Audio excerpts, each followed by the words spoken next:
అందరికీ హాయ్ అండి. Good evening. ముందుగా అందరికీ వైకుంఠ ఏకాదశి శుభాకాంక్షలు. ఈ రోజునే మనం ముక్కోటి ఏకాదశి అని కూడా అంటామండి. ఉత్తర ద్వార దర్శనం అనేది ఈరోజు స్పెషల్ అనమాట. ఇంకా నేను వదిన గీతన్ బంగారం అందరం కలిసి టెంపుల్కి అనేది వెళ్తున్నామండి. ఇది వచ్చేసి అల్లూరులో లక్ష్మీ నరసింహస్వామి టెంపుల్ అనమాట. ఇది ఉత్సవ విగ్రహం అండి. మేము వెళ్ళేసరికి ఊరేగింపుకి సిద్ధంగా ఉంచారనమాట. సో మేము ఫస్ట్ ఇక్కడ నమస్కారం చేసుకొని ఇంకా టెంపుల్ లోపలికి అయితే వెళ్ళాము.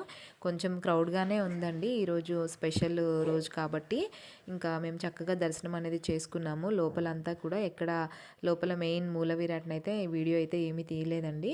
చక్కగా దర్శనం అది చేసుకొని కొబ్బరికాయ అది కొట్టేసుకున్న తర్వాత ఇంకా ఇక్కడైతే గోదాదేవి అమ్మవారండి. మనం ఈ మంత్ ధనుర్మాసం మొత్తం వెంకటేశ్వర స్వామికి గోదాదేవికి పూజిస్తూ ఉంటాం కదా. ఇంకా చాలామంది లేడీస్ అయితే ఇక్కడ దీపాలు వెలిగిస్తున్నారండి ఈరోజు కూడా. మేము చక్కగా దర్శనం చేసుకొని ప్రసాదం అది తీసుకొని ఇంకా కొంచెం సేపు అక్కడ కూర్చొని అలా టైం స్పెండ్ చేసామండి.